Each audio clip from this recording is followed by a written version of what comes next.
urtero egiten den abesbatza lehiaketaren aurretik, topaketa egiten duzu hemen Santa Clara elizan, eta beste urte batez ere, bi talde etorriko dira, oraingo honetan, Oiartzungo Lartaun abesbatza eta Errenteriako Oinkari abesbatza. Hala ere beste gonbidatu batera izango dugu, ez? Bai, izango da Vilanova y la Geltrú Kataluniatik etorritako Izkione abesbatza. Aurtengo honetan, zu izango zaitugu zuzendari, zuretzat zer suposatzen du aurtengo honetan zuzendari lanak egitea? Bueno, beti da plazer bat eta beti da ohore bat gonbidatzea halako ekitaldi garrantzitsuenetako baten parte hartzeko eta zuzendari bezala, ez? Gaina aurten, nik Tolosan 25 urte betetzen ditut zuzendari bezala, Odei Trukabes batzarekin. Orduan, niretzat da modu bat ondo ospatzeko nire lanbide hau, ez?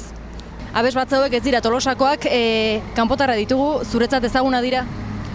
Bai, Kataluniakoa ezik, beste biak hemengo bertakoak dira, Errenterikoak eta Oiartzungoak, denak ezagutzen geha hemen mundu hontan, eta batez ere Gipuzkoan, txikia dalako, denak ezagutzen geha, aspalditik gaina, gazte abesbatza bat eta bestea helduen abesbatza, baina biak aspaldiko koruak eta lan ederra egiten duten koruak. Lan erraza alda, bi talde elkartu, bi koro elkartu eta zuzentzea? Filin hona dagoenen giro politia sortzen da, eta ez dago inongo arazorik. Eta Kataluniako abesbatza ez dut zuzenean ezagutzen, baina seguru nago ere oso ondo kombinatuko deula beste bi koru hauekin, ez? Ahots ezberdinak izaten direnean, nola egiten duzu pixka bat horiek enkajatzeko edo beraien artean? Azken finean,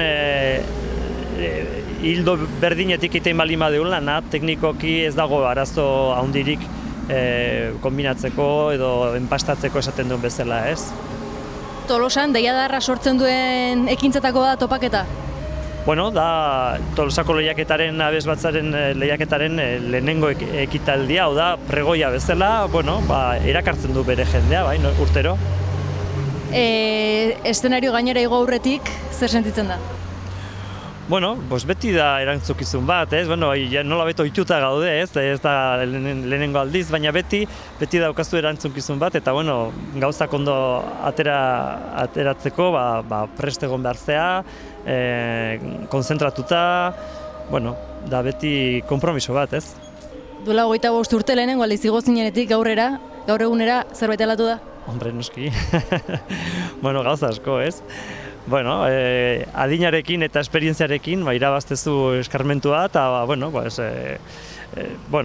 noski gauzat beste modu batez egiten diela, lasaitasun gehiagorekin ebai, baina esaten dizun bestela leheno, lasaitasun puntxu bat bakazu, baina beti erantzunkizuna eta alerta puntxu bat ebai, ez?